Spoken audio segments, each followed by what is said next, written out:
Matsatimpo mia pese shi yapa anti josin yemba. Mpe yapa ngo fawo mpele jo mtime shungni. Imi su tumbate nying. Anti ashungni yemba. Me tombo me flansle mpe jo me shang lexico. Person yapa. Mpe pinke réseau le à flansi shung c'est pas mon proche aux op. Et comme je le disais, nous allons faire aujourd'hui le champ lexical du mot personne. C'est ça que j'ai écrit ici et c'est ça que je viens de parler de ça. Mtime shungni imi su tumbate nying. Ante Ashungni Yemba, les mots qui se rapprochent du mot personne dans la langue Yemba ou le champ lexical de personne dans la langue Yemba. Nous allons donc aujourd'hui voir un ensemble de mots qui tournent autour de personnes. Il y a par exemple bébé, il y a comment on dit bébé en Yemba, comment on dit adulte, comment on dit femme, comment on dit épouse, comment on dit homme, comment on dit plusieurs hommes, comment on dit la foule, etc. Nous allons donc voir le champ lexical du mot personne aujourd'hui. Et avant de commencer, je vais préciser que ça là, j'ai mis ça dans un article de blog. Ça en fait, je vais simplement lire, vous allez comprendre. Il y a un article de blog où j'ai traité ça et l'article de blog c'est dans le site internet www.apprendreleyemba.com. Là-bas, vous aurez cet article-ci là.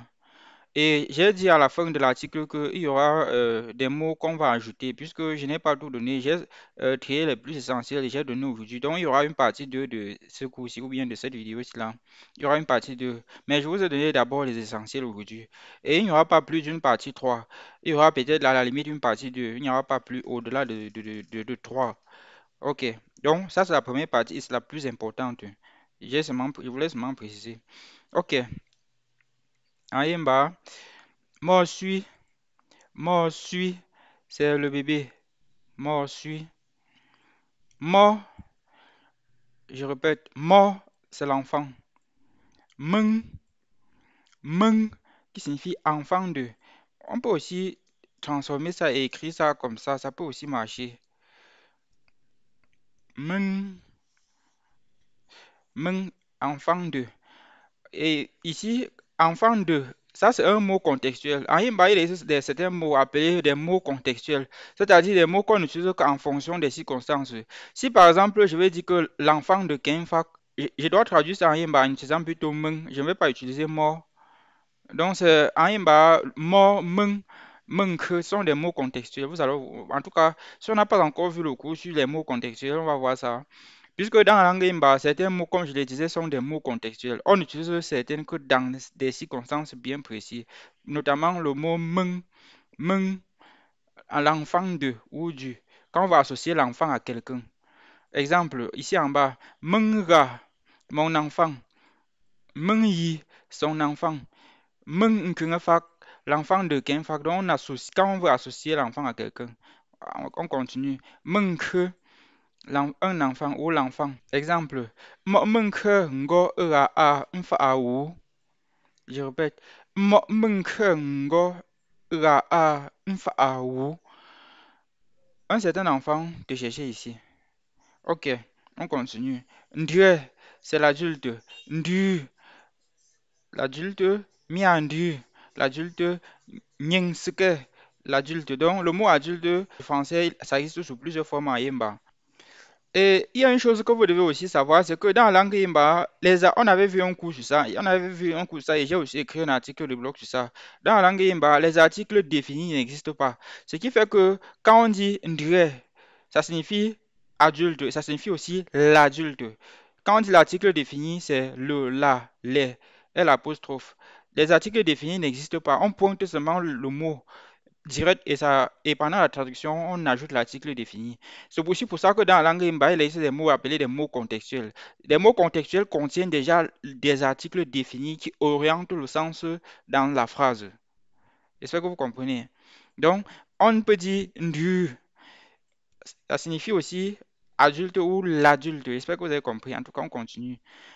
Nyingbanga, c'est l'homme. Nyingbanga, l'homme. Uwombanga, les hommes. Uwombanga. Maintenant, on continue. Menzui, c'est la femme. Menzui. Maintenant, Uwonzui, les femmes. Et ça, ce sont des mots. Vous avez constaté aussi dans cet article que les mots qui ont un pluriel irrégulier, je leur mets et je leur mets aussi leur pluriel. Parce que dans la langue Imba, on avait aussi fait un cours, on avait dit que les mots de la langue Imba, d'une manière générale, forment leur pluriel en ajoutant me devant le mot. Maintenant, celui-ci est au singulier et contient déjà me. C'est un mot à pluriel irrégulier. C'est pour ça que j'ai aussi mis ça ici. S'il y avait, bon, si c'était que pour former son pluriel, on devait ajouter encore me. Je ne devais pas mettre la forme plurielle ici. Parce que regardez ici, rendu, ça ne commence pas par me. Maintenant ici, nzui, qui signifie femme de, femelle ou femelle de, du, des apostrophes. Nzui, on utilisera ça lorsque on va aussi associer la femme à quelqu'un. Mesui, les femmes ou les femmes de, du, des apostrophes. Mesui, exemple, mesui pas mes femmes. Mesui pi, c'est femmes. Il y a menzui qui est la femme et il y a mesui qui signifie les femmes de. Quand on va associer les femmes à quelqu'un ou à un être. Mesui pi, c'est femme. Mesui pas mes femmes. Mais quand c'est une femme, c'est menzui, la femme. Ok. Mombanga, ça signifie garçon ou le garçon. Mombanga. Ici, Momenzui, la fille. Nzing, vieux. Il s'agit ici de la personne, de la vieille personne. Nzingsi, c'est aussi l'adjectif qualificatif. Vieux. Un vieux père. Nzing mo, le vieux père. Nzing ma, la vieille mère. Mais sauf qu'ici, c'est le vieux en tant qu'être. Le vieillard. Bon, on peut aussi mettre ici vieillard. Menzing, ça signifie vieux. Ça, c'est la forme plurielle de Nzing qui est ici. Menzing po, les vieux gens. Menzing po. Certains disent aussi Mezving, mais c'est pas très mieux d'utiliser ça, Mezving. Certains peuvent aussi dire Mezving, hein, Mezving. Bon, ici je mets Menzving. Ok. Ngweso, le jeune, Ngweso. Et marqué ici, si par exemple je veux former le pluriel de Ngweso, si je vais plutôt dire, on va seulement ajouter me devant, me Ngweso. Voilà la forme plurielle. Remarquez, hein, si je veux former le pluriel, je vais seulement venir ici devant ajouter me. Mengweso, les jeunes. Bon, sauf qu'ici, j'ai utilisé. Je n'ai pas donné la forme plurielle parce que ça, c'est un mot à pluriel régulier. C'est pas irrégulier. Donc, Ngweso, le jeune. Attitude, attitude, la foule, le monde. Attitude, ngora a fao. Il y avait une foule ici qui te cherchait. Attitude, ngora a fao. Merab, c'est l'amant. Ici, il s'agit d'une femme. Merab, l'amant. Ndi, ça signifie seigneur ou monsieur. Mofa, le patron, le responsable d'un lieu de travail.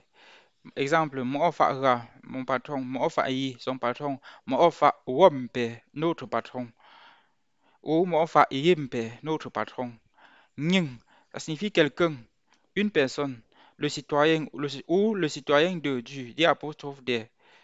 Ici, Nying Nanga, Nying Nanga. Ça signifie habitant de, du, des apostrophes. Remarquez que le mot aussi est un mot contextuel. On ne peut pas dire habitant d'une manière sèche en utilisant ceci. Voilà. Nying, nanga, nying, nanga, habitant de. Nying, nanga, atang, habitant de Chang. Nying, nanga, atang, ngoga, un habitant de Chang était ici. Et à la forme plurielle, ce sera, on va seulement changer ça et mettre pour. Je peux aussi copier comme ça. Et ici, je fais comme ça. Ensuite, je vais simplement faire le pluriel de ça. Pour Nanga, habitant, cette fois-ci avec S. Est-ce que vous voyez? Pour ici maintenant, pour Nanga, les habitants de. Pour Nanga, à Yaoundé, Ngora, à Mfao. Les habitants de Yaoundé étaient ici en train de te chercher ou bien pour te chercher. Ici, pour, ça signifie les gens, les personnes, les citoyens. Les citoyens des apostrophes. Ça peut aussi signifier habitant, mais d'une manière neutre. Celui-ci, pour. On peut aussi mettre habitant à l'intérieur là, mais Ça peut être habitant avec S, mais d'une manière neutre, pas habitant associé à quelque chose. Voilà. Ce que vous comprenez, c'est la logique. Ici, Nying non, c'est l'humain. Par exemple, si peut former une phrase, il peut dire Nying non te pong, qui signifie l'humain est mauvais. Nying non, l'humain. Ou l'être vivant. Ou encore l'homme. Il s'agit de l'homme avec grand H. Il s'agit de, quand on dit homme avec grand H, ça signifie les hommes et les femmes, tous inclus. Ok. Nying non. Nying non. Maintenant, Tenga, c'est le responsable de. Il s'agit du responsable. Ça peut être un lieu, un travail, un service ou un lieu. Tenga. Ok. Ntianse. Ntianse, c'est le passant. Ntianse, le passant. Je peux former une phrase pour que vous compreniez. Nkwazo mpengo sitsarapa ngo mentianse demi. Nous sommes tous des passants sur cette terre. Nkwazo mpengo sitsarapa ngo mentianse demi. La forme plurielle de ntianse ici, c'est on ajoute seulement me ici devant. C'est pour ça que j'ai pas mis mentianse. Nkwazo mpengo sitsarapa ngo mentianse demi. Nous sommes tous des passants sur cette terre. J'espère que vous voyez. Je, le visage. Je, ok. Net, le corps. Il s'agit du corps de l'être de quelqu'un. Exemple. L'exemple ici, c'est pour que vous compreniez la logique. Puisque quand on dit le corps, on peut dire le corps diplomatique, mais sauf que ce n'est pas cette fois-là le corps net qu'on utilise. J'espère que c'est pour ça que j'utilise des exemples dans certains cas pour que vous compreniez. Exemple ici. Mengsuko net za. Mengsuko net za. Je lave mon corps ou je me lave. Mengsuko net za. Ok. Maintenant, Nganko Omba, le voisin ou la voisine. Maintenant, dans certaines circonstances, Nganko Omba, si on pourra mettre juste simplement le ton moyen ici, pour que ce soit la voisine, dans la mesure où on tient à tout prix à préciser qu'il s'agit d'une femme. Mais d'une manière générale, Nganko Omba, c'est le voisin ou la voisine. Ok. Exemple. Ago Nganko Omba Ra, c'est mon voisin ou c'est ma voisine. Ago Nganko Omba Ra. Ok. Soufa, le collègue, le partenaire de travail. Soufa. Exemple, voici les exemples en bas. Soufa Rawo. Voici mon collègue. Soufa Rawo. Voici mon collègue. Soufa Yi. Soufa Yi. Voilà son collègue. Ou voilà son partenaire de travail. Sou, l'ami ou ami. Sou. Maintenant, sous, qui signifie l'ami de, des apostrophes. Vous voyez que les deux mots aussi sont des mots contextuels. On utilise sous d'une manière neutre.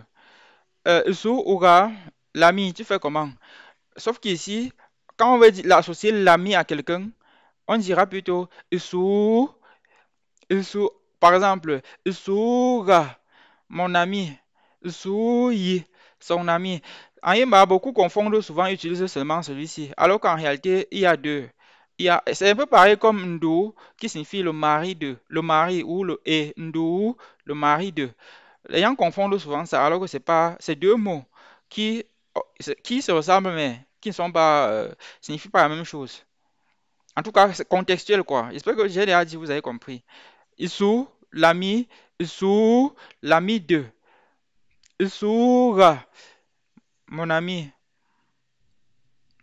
Ousnik, le témoin. Ousnik, le témoin. Exemple. Le Ousnik ou pays le jaune son inchi. Le Ousnik ou pays le jaune son inchi. Viens avec ton témoin que vous avez vu le bandit ensemble. Bon, voilà, c'est tout pour aujourd'hui. Ici, c'est juste, bon, c'est parce que c'est l'article de log que j'ai mis ceci. Il y aura la version mise à jour de cet article où je vais augmenter des mots. Bon, on va s'arrêter comme ça. J'espère que vous avez compris. Et si vous avez aussi besoin de certains mots qui se rapprochent toujours du mot personne, vous pouvez mettre en commentaire et je vais me faire le plaisir de vous répondre certainement dans la partie 2. Il n'y aura pas plus de 3 parties pour ceci-là, pour ce champ lexical. Aujourd'hui, j'aime vous donner l'essentiel d'abord. Bon, voilà, c'est tout pour aujourd'hui. On se dit à très bientôt. Bye.